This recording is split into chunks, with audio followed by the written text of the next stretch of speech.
එහෙනම් අම්මේ මං ගිහිල්ලා එන්නම්. පරක් වුණොත් එහෙන් ඉන්නත් පරක් වෙනවනේ. ටයිප් මේල් එකේ ගියොත් පාන්දරේකට බදුල්ලට ගියා හැකි. එහෙන් මට උදේ ආ හැකි.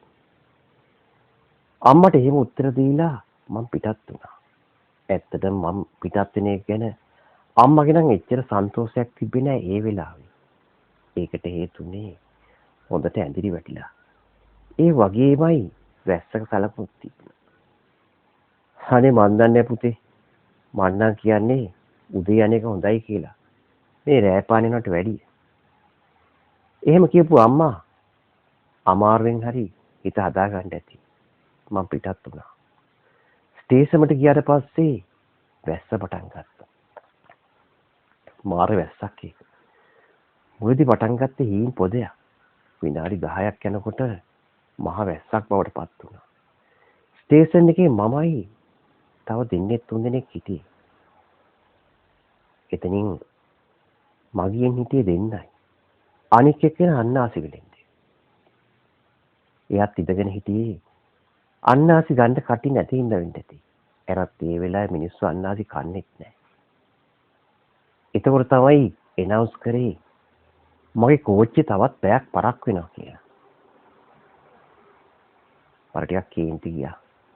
ඒ වෙනකොට පැය භාගයක් පරක් වෙනවා කියලා ඉවරයි. හැමදාම ඔහම තමයි මහත්තයා. නයිට් මේල් එකනේ. යන්නත් සෙනග නෑනේ. ඒගොල්ලන් කැමතිලාට තමයි කෝච්චිය යන්නේ. මල් ළඟට ආපු අන්නාසකාරයා එහෙම කිව්වේ කනස්සලු විදිහකට. මට හිතුනේ එයාත් ගෙදර යන්න වෙනවා ඇති කියලා. එයාගේ ගෙදර ඒ පාරේ ඇත්තේ. මහත්තයා ඈතකට යන්නද? මම එයාට මං යන දිහා උත්තර දුන්නා. මගේ රෑ යන්නේ කනම් මහත්තයා එච්චර සුදුසු නෑ. කොහේ නාය ගිහිල්ලත් දන්නේ නැනේ මහත්තයා මේ දවස්වල. මහත්තයාට තිබ්බේ හෙට උදේ යන්න. අන්නාසිකාරයා එහෙම කිව්වේ ලොකු කතාවකට මුල පුරන ගමන්. මට කේන්ති ගියා. ගෙදරදී අම්මගෙන් බේරෙන්න බෑ. දැන් පාරට බැස්සා මොන්ගේ. මුන්ටනේ තියෙන උදාව. එහෙම කියලා බෑනේ මහත්තයා නේද? යන්න තියෙනවා නම් ඉතින් යන්න වෙනවනේ. මොන දේ දුනත්. ඉතින් සක්කරේවත් ඒවා නවත්තන්න බෑනේ. මම එකපාරට මේ මිනිස්සයා දිහා බැලුවේ ඒ මිනිහා කරපු වගක් මුලක්දී කතාවට. මට කේන්ති ගිහිලාද කොහෙද දැනුවන්ට පස්සේ යා මාතෘකා වෙනස් කරා. හැබැයි මහත්තයා අහලා තියනවද මවුන්ට් රුසියා ස්ටේෂන ගැන? මම මතක් කරා. මම ඇත්තටම මේ පළාතේ කෙනෙක් නෙවෙයි. ඒ පළාත ළඟදී ආවේ. ඒ හින්දා මම ඉතින් ස්ටේෂන් ගැන දන්නේ නැහැ. ඒ වුණාට එහෙම එකක් නම් මම අහලා තිබුණේ නැහැ. මහත්තයා දැනගන්නේ කොහෙද? ඔය ස්ටේෂම තිබ්බේ සුද්ධ තේ අදින කාලේ. දැන් ඒක වහලා දාලා. වහලා දාන්න නැතුව මොනවද කරන්නද මහත්තයා? මට එකපාරටම හිතුනේ මේ මනුස්සයා පිස්සෙක්ද කියලා. ඉතින් තේරුමක් දෙව ගැන කියවනවා. ඒත් මට අර ස්ටේෂන් එක ගැන අහන්න හිතුණා.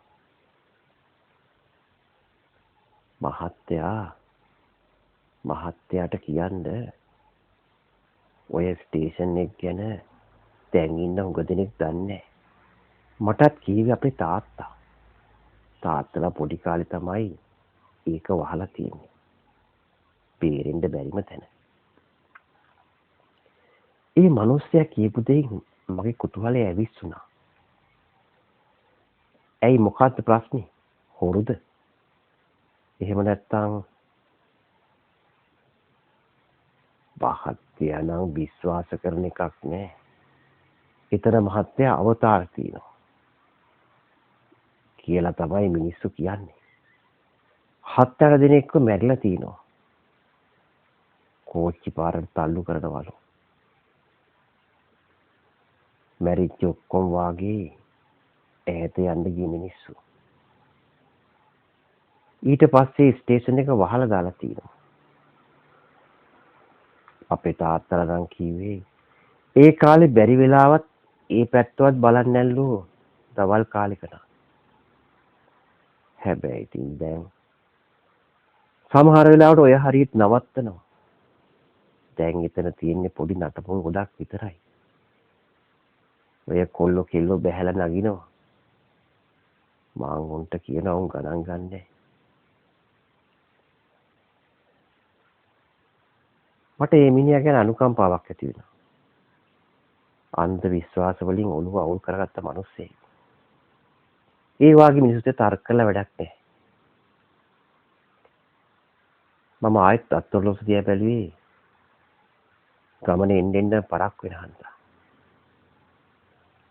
බය වෙන්න එපා මහත්තයා. තව පැය කාලෙක විතර එයි. හැබැයි මහත්තයා අර මං කියපේක හිතේ තියාගන්න. කොහෙන්වත් බහින්න එපා. ඔය හරිය පහු වෙනකම්. හරි අංකල් බය වෙන්න එපා. මම ඔයා කියපු විදිහටම ඉන්නම්. මං එහෙම කිව්වේ hina වෙමි. ඇත්තට මට මේ මනුස්සයා ගැන දුකක් ඇති වුණා. මේ මනුස්සයාගේ මෝඩකම ගැන. තවත් පැය කාලක් විතර ගියාට පස්සේ මම බලාගෙන දුම්රිය ආවා. හෙමින් ප්ලැට්ෆෝම් එකේ නැවතුවාට පස්සේ මම නැග්ගා. මගේ කම්පාර්ට්මන්ට් එකේ හිටියේ 4 දෙනයි. කාන්තාව දෙන්නෙකුයි මම වගේම මැදි වයස දෙන්නෙකුයි. ඒ අය වැඩි දුරක් නැති බව තේරුනේ ඒගොල්ලෝ දොර ළඟටම කිට්ටු වෙන්න ආපු හන්දා. තවත් විනාඩි දෙක තුනකින් කෝච්චිය පිටත් වුණා. මං ආපහු හැරිලා බැලුවේ අන්නාසිකාරය නැගලාද කියලා. එයාගේ සලකුණක්වත් නැහැ. සමහර වෙලාවට වෙනත් පෙට්ටියක නගින්න ඇති. ඇති අන්තම් කරදරයකින් බේරුණා. නැත්තම් ඉතින් මවුන්ට් 200යි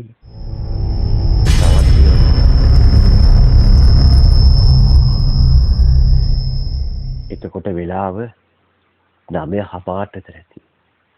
ඒ වෙනකොට කෝච්චිය සෑහෙන දුරක් ගිහිල්ලා හුඟක් ස්ටේෂන් පහු කරලා මගේ කම්පාර්ට්මන්ට් එකේ මම විතරයි. සීතල හුළඟයි ගැස්සිල්ලයි හන්දා හොඳට නිින්ද යනවා. වැඩි වෙලාවක් යන්න කලින් මං නිින්දට ගියේ ඒකින්ද වෙන්න ඇති. මට ඒකේ අවුලක් තිබ්බේ නැහැ.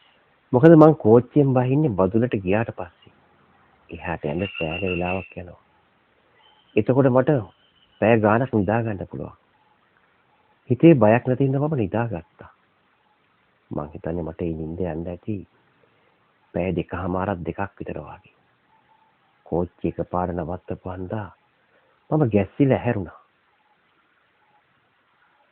එන්ජින් එක හයියෙන් වැඩ කරනවා. මට එකපාරට හිතෙන මොකක් හරි අවුලක් වෙලා වෙන්න ඇති කියලා. දෙපාරක් තුන් පාරක් මම හිතුව පෙට්ටියේ ලයිට් කියලා ලයිට් ආවා. වටේටම පට්ට කලවර. මට ලොකු බයක් දැනුණා ඒ වෙලාවේ. මොකද ඒ වෙලාවේ මම විතරයි ඒ පෙට්ටි කීපෙම හිටියේ. මට පුදුම හිතුනේ මේ දවස්වල මිනිස්සු කෝච්චියේ යන්නේ නැද්ද කියලා. එතකොට තමයි මට මතක් වුණේ අන්නාස් වෙලෙන්ද කියපුතේ. නායෑමක් වෙන්නද කියලා. ඒ දවස්වල එච්චර වැස්සක් තිබ්බේ නැහැ. ඒ හරියට. ටික වෙලාවකට පස්සේ ලයිට් ආයෙත් ආවා. ටිකක් ඩිම් වෙලා. ඒ වුණාට නිවෙනපත් වෙන එක නැවතිලා. මට දැනෙන පොඩි සැනසීමක්. මට ඕනේ වුණේ ඉස්සරහා පෙට්ටියකට ගිහිල්ලා මිනිස්සු ඉන්න තැනකට යන්න. අඩු ගානේ දෙන්නේ තුන් දෙනෙක් කෝච්චිය ඇතිනේ. මම බෑග් එක තරම් ඉස්සරහට ගියා. මගේ පුදුමයට පෙට්ටි දෙකක් ඉස්සරහට ගියත් කවුරුත් මිනිස්සු හිටියේ නෑ ඒකේ. සමහර වෙලාවට පිටිපස්සේ පෙට්ටි වල නැති මිනිස්සු ඉන්නේ. මං එහෙම හිතලා ආපහු හැරෙන්න හිතුවත් එක පාටම එළියෙන් ඇහිච්ච සද්දයක් හන්දා මං ඒ අදහස වෙනස් කරා. අන්නාසිකාරයා. එයා එළියේ ඉන්නවා. එළියේ බහැලා. මට පුදුම හිතුනේ එතන ස්ටේෂන් එකක් තියනවද කියලා. කෝච්චියේ මලානික එළියට ඒ හරිය එච්චර පේන්නේ නැහැ. ඊයරට වඩාත් හොඳින් බලද්දී මට තේරුණා එතන ප්ලැට්ෆෝම් එකක් කියලා. මහත්තයා මුත්‍රා කරන්න කියලා බැස්සා. මේකේ ටොයිලට් වලට යන්න බෑ. මිනිස්සයා හැම කරලා තවත් චුට්ටක් අන්ධකාරය දිහාට ගියා. මම බලාගෙන හිටියේ ටිකක් චකිතෙන්. බැරි වෙලාවත් කෝච්චි ගියොත් මේ මිනිස්සයාට මෙතනමයි ඉන්න වෙන්නේ. ඒත් එක්කම වාගේ කෑ ගැහිල්ලක් ඇහුණා. අයියෝ! අයියෝ! කවුරුත් නැද්ද? අන්නාසිකාරයා. මට හිතා ගන්න බැරි නෑ ඒ වෙලාවේ මොකද්ද කරන්නේ කියන එක. යන්තම් එළිය තිනේ හරිය. අන්නාසිකාරය වැටිලා. එතන ටැප් එකක් තියෙනවා. මලානික එළියට පේනවා. එතන දියසීරාව. මට ඇතිනේ කේන්තියක්. බලු බල්ලෙක්ට කෝච්චියෙන් එළියට මුත්‍රා කරන්න නැතුව එළියට බැහැවු අන්නාසිකාරය ගැන. මම විගවිගහට පඩි දෙක බැහැලා මිනිහලකට ගියා. එළියට බැස්සට මොකද මට පොඩි අවුලක් දැනුණා. පාට සීතල අයිස් වගේ. ඒ වගේමයි හුලඟ. හොගාලා හුලඟ. ආයෙත් විනාඩි ගානකින් මහ වැස්සක් එන විදිහේ. මම පොඩ්ඩක් නැවතිලා මම ඉන්න තැන පරීක්ෂා කරලා බැලුවා. කරාවැටි බිත්ති කීපයක් තියෙනවා. අර මිනිස්සයා ඉන්න තැනට අඩි 10ක් 15ක් විතර ඇති. එතන ටැප් එකක් පාගෙට ඇරිලා අන්නාසිකාරය එතන වැටිලා ඉන්නවා. කකුල අල්ලගෙන. ඔහම ඉන්න. මම එන්න උදව් කරයි. මං එහෙම කියලා අඩි ඉක්මන් කරා. මට උනේ ඉක්මනට ඒ මට උදව් කරන්න. වෙලාව ගියොත් කෝච්චිය යනවා. කෝච්චිය ඉස්සරහා එන්ජින් එක පැත්තෙන් එක එක සද්ද ඇහෙන්න ගත්තා. මට දෙවියෝ සිහි වුණා. මේ මිනිහා උස්සන්න ගියොත් මට යන්න වෙන්නේ නැහැ. කෝච්චිය යනවා. මෙතන අතරමං වෙන්න වෙන්නේ. ඉක්මන් නැගිටිනවා. කෝච්චිය අද්දනවා. මං එහෙම කීවට ඒ මිනිස්යාගේ නම් ප්‍රතිචාරයක් නැහැ. කිඳිරි ගන්නවා. මං යට ලඟ වුණා. බිම වැටිලා. මට හිතුනේ ආයි කකුල කැඩිලා වෙන්න ඇති කියලා. කෝච්චිය ටිකෙන් ටික අද්දනවා. මට ඒක කර කියන්න දෙයක් නැහැ. එක්ක මෙයා දාලා යනවද නැත්තම් උදව් කරනවද කියලා. ඕන දෙයක් වෙන්න කියලා මං මේ මිනිස්යාගේ අත් දෙකෙන් අල්ලලා නැගිටවන්න හැදුවා. මම බලාපොරොත්තුන්ට වඩා වැඩි පහසුවකින් මට පුළුවන් වුණ මිනිස්සයා උස්ස ගන්න. උස්ස ගත්තට මොකද? මිනිස්සෙට කෙලින් ඉන්න බෑ. පැත්තකට වැනිනවා. එච්චර කෙදිරිකාව මිනිහා සද්දයක්වත් නැහැ. ඕයි කෙලින් ඉන්නවා. අන්න කෝච්චිය යනවා. ඉක්ම කරොත් එල්ලෙන්න පුළුවන්. මම එහෙම කියේ මිනිස්සෙක් අතින් අදින ගම. ඒත් මිනිස්සයා කෝච්චිය පැත්තට යන්න උත්සාහයක් කරන බවක් මට පෙවුන්නේ. මට පුදුම හිතුණා. මොකද වෙලා තියෙන්නේ? ඉක්මන් කරනවකෝ. මම එහෙම කිව්වත් එයාගෙන් කිසිම ප්‍රතිචාරයක් එකට ලැබුණේ නැහැ. ඒත් එක්ක මට දැනුනේ පිටිපස්සෙන් කවුද මගේ උරිස්සි අත තියෙනවා. සීතල අත. අයිස් වගේ. අන්නාසිකාරය අල්ලගෙන හිටපු අත ඉබේ මත ඇරුණා. එතකොටයි මම දැක්කේ අන්නාසිකාරයා කෙලින්ම විසි වෙලා ගිහිල්ලා කෝච්චි පාරට වැටෙනවා. මං කෑ ගැහුවා. ඒතකොට කෝච්චිය වේගෙන් යනවා. මට අන්තිමට ඇහුනේ අන්නාසිකාරයෙන් මරලා තෝනිය. මට ඒව ගැන හිතන්න වෙලාවක් තිබුණේ නැහැ. ඊට වඩා එහා ගිය දෙයක් මට තිබුණේ නැහැ. මම වටපිට බැලුවේ මගේ ඔරිස්සයක් දීපු මිනිස්සයා දිහා. බලු බල්ලෙක් නෑ. පේන්නේ නොපෙනෙන ගාන. යාන්තම් හඳ එළිය. ඉස්සෙල්ලා එතන පෙවුනේ කෝච්චි පෙට්ටි ලයිට් එක හන්දා. කෝච්චිය ඈත යනවා. මං දැනගෙන හිටියා මං ලොකු අමාරුවකට න කියලා. ඒ කවුරු හරි අන්නාසිකාරයාගේ මරණය දැක්කනම් කෝච්චිය නවත්තයි. මං එහෙම හිතුවා. ඒ කෝච්චිය දිගටම යනවා. තප්පර 20න් 30න් ඒක මගේ ඇස්මාරින් නොපෙනී ගියා. කෝච්චියේ සද්ද විතරයි ඉතුරුනේ. මම හඳ එළියෙන් මං ඉන්න තැන පොඩ්ඩක් ආයෙත් පරීක්ෂා කරලා බැලුවා. මං කෝච්චි පාර දිහා බැලුවේ නැත්තේ අන්නාසිකාරයාගේ මලමිනිය බලන්න දකින්න දෙන බය හන්දා. කෑලි කැඩිලා ඇති. ලී ගඳ. මට ලී ගඳ දැනෙන්න ගත්තා. මම නියන්න ආවත් මම මේක වළක්ව ගත්තේ මං ඊටත් වඩා ලොකු අමාරුවක වැටලා තිබ්බා හන්දා.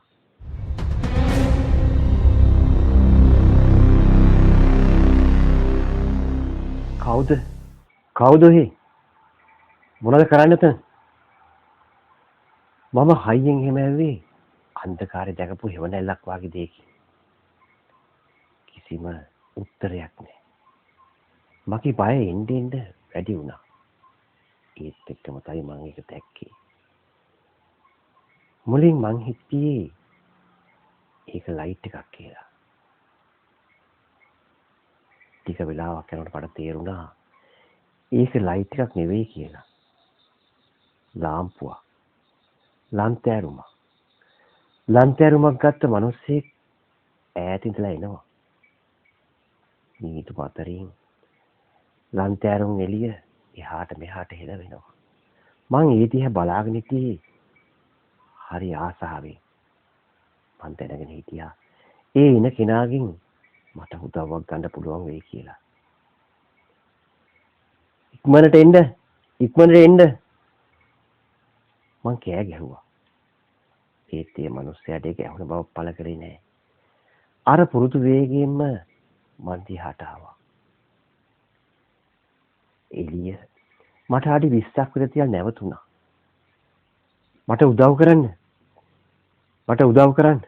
මෙතන කවුරු හරි කෙනෙක් ඉන්නවා.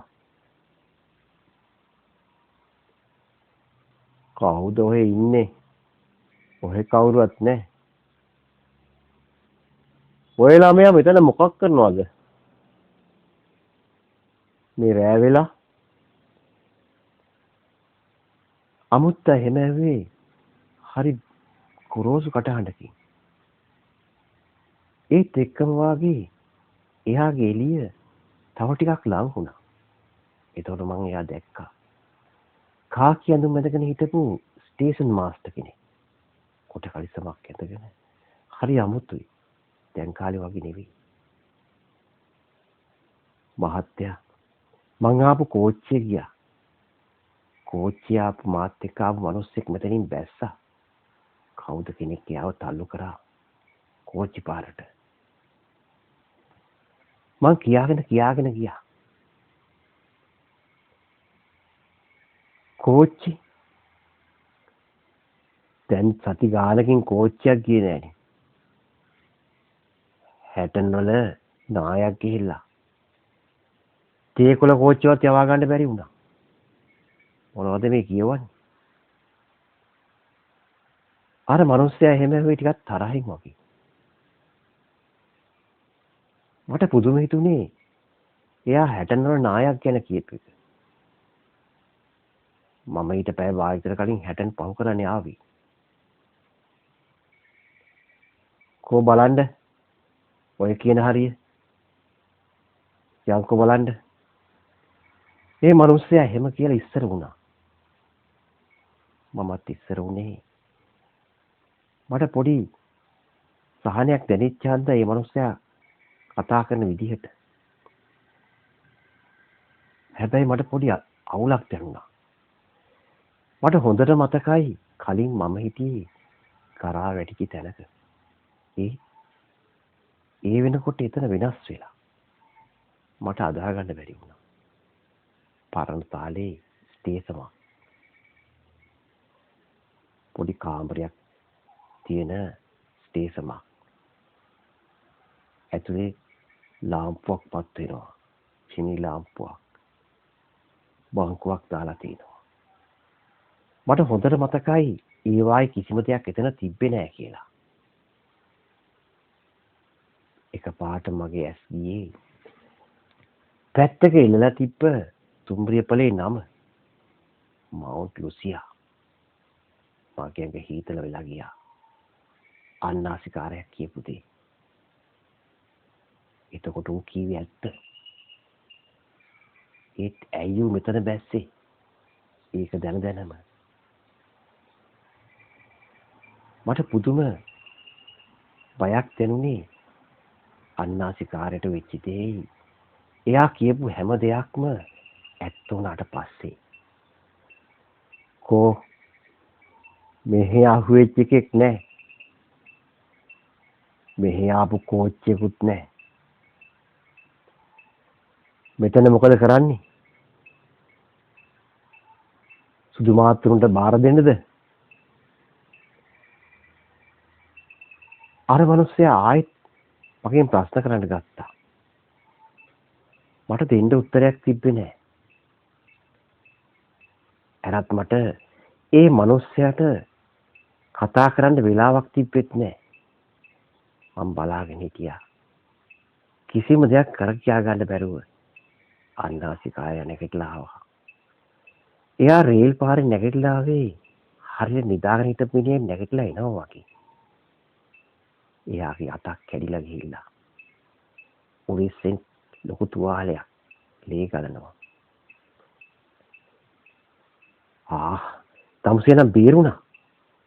තමුසේනම් බේරුණා. පුදුමයි. මම කෑ ගැහුවේ අන්නාසිකාරය දැකලා. ඒත් මිනිහා වැඩි වෙලාවක් ජීවත් නොවන බව මට තේරුනේ අර තුවාල වලින් ගන්න ලේ වලට. ඒත් එක්කම හිතා ගන්නවත් බැරි විදිහේ දෙයක් සිද්ධ වුණා. අර ස්ටේෂන් මාස්ටර් මන් දිහාට හැරිලා අමුතු විදිහකට hina වුණා.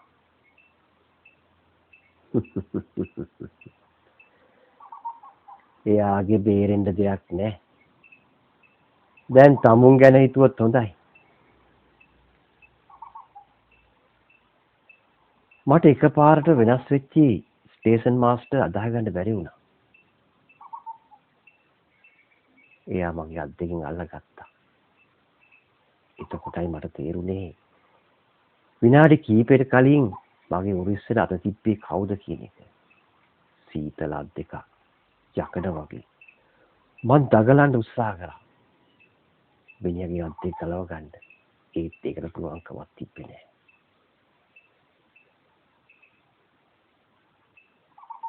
උඹලට එන්න ඕන තැනුත් තියෙනවා නැති තැනුත් තියෙනවා. දැනත් ආවට වන්දි කියවන්න ලෑස්ති වෙලා. මම ඒ වෙලාවෙ හිටියේ හොඳටම බය වෙලා. ඒ මිනිස්සයා කියන්නේ මොකද්ද කියලා මට තේරුම් ගන්න බැරි වුණත් මම ලොකු අමාරුවක් වැටෙන බව නම් මට හොඳටම වැටහිලායි තිබ්බේ. ඒ වෙලාවේ අන්නාසිකාරයට මොන වුණාද කියලා මට හොයන්න සිහියක් තිබ්බේ නැහැ. අකුල් දෙක මගේ පොළවට මුල් ඇදලා වගේ හෙල්ලෙන්නවත් බෑ. අර මිනිස්සයා ඊට පස්සේ මාව ඇදගෙන ගියා. එතකොටයි මට මතක් වුණේ අන්නාසිකාරය කියපු දේ. මවුන්ට් ලුසියා ස්ටේෂනේ වෙච්චි මිනි මැරුම් ගැන. රේල් විපාරට තල්ලු කරලා. මම පුළුවන් තරම් උත්සාහ කරත් මට අර මිනිස්සයා ග්‍රහණයෙන් බේරෙන්න බැරි වුණා. එතකොට මට ඇහුණා කෝච්චියේ සද්දේ. නුවර පැත්තේ ඉඳලා එන කෝච්චිය.